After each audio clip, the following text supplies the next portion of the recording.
Padala namin kay Maharlika para makita ng buong mundo na ganito karami ang suporta para kay FPRRD.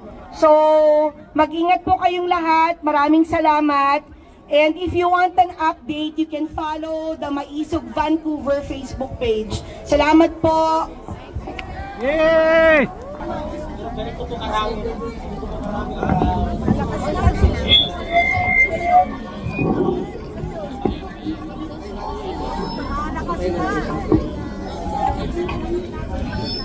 Okay, I just would like to ask if Mr. Vic De Jesus is still around from South Cotabato. Vic De Jesus.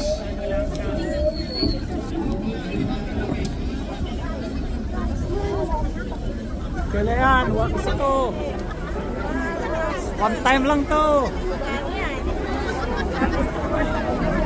Dito ko. Walang alisan.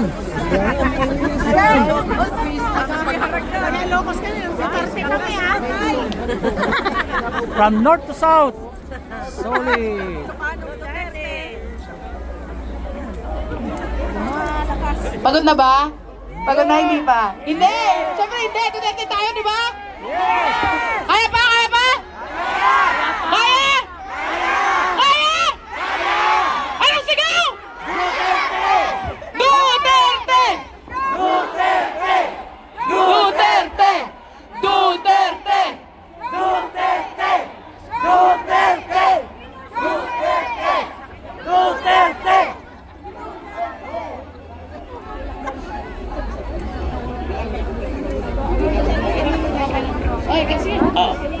Okay. Ay, marami ng payong na parang nasa Tiangge na tayo eh. Okay, parang nasa Tiangge na tayo, no? Okay, maganda to. Parang nasa Baklaran. Sa ating lahat. Paano ko ba ito sisimulan? Okay. Naguguluhan din ako eh. Okay. Yung mga dating adik, tumaba na. Yung mga dating gago na hindi natutulog na rin ng maaga. Bakit? Sabi ng mama ko, Dong, yung bongbong may bangag. Sa Bisaya, ayan yung bongbong. Yung dingding. Oo. Dati yun, ano na nangyari ngayon? Ang dami ng bangag. Bumalik yung bangag ulit, di ba? Okay, bumalik na naman ang mga adik. Meron na naman mga patayan. So, bilang isang maralitang Pilipino, iisa tayo ng damdamin ngayon. Dahil tayo ay uhaw sa pagbabago. At yung pagbabago na iyon ay nararamdaman natin sa time ni Tatay Digong. Yes! Pero eto ang tanong ko. Ano bang naiaambag natin sa pagbabago? Ano bang naiaambag natin bilang isang Pilipino? Ibalik. Okay? Bilang isang Pilipino, ano bang naiaambag natin sa pagbabago? Dumaan na tayo eh. Ang ganda na sana. Ito lang ang nag-iisang presidente na yung ratings mula hanggang simula pataas ng pataas. Diba? The rest naman, pinagdadaanan kong presidente, maganda lang sa simula, diba? Diba? Pero etong presidente na to, simula hanggang natapos, pataas ng pataas yung ratings. Diba? Okay, balik tayo. Gusto ko talaga magsalita eh. Andito na ako, diba? Okay. Naalala nyo ba? Ito, yung fist bump. Gamit ang kamay na bakal.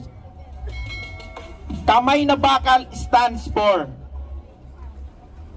Kaya tinanong ko kayo kung ano bang naiaambag natin sa Pilipinas.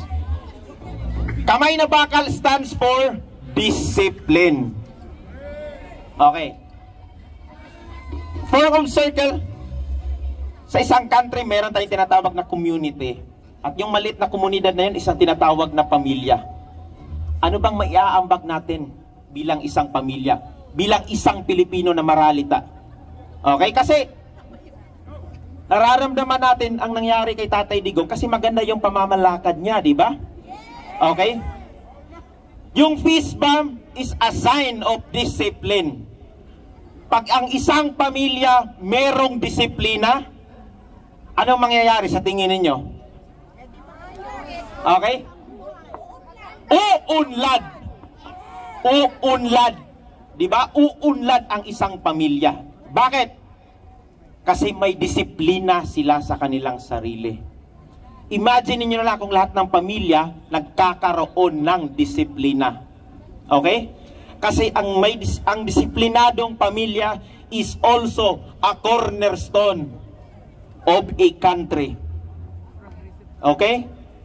So, wag po nating sayangin, okay? Yung ginawa ni Tatay Digong. Okay? Nakatipon-tipon po tayo dito para kay Tatay Digong.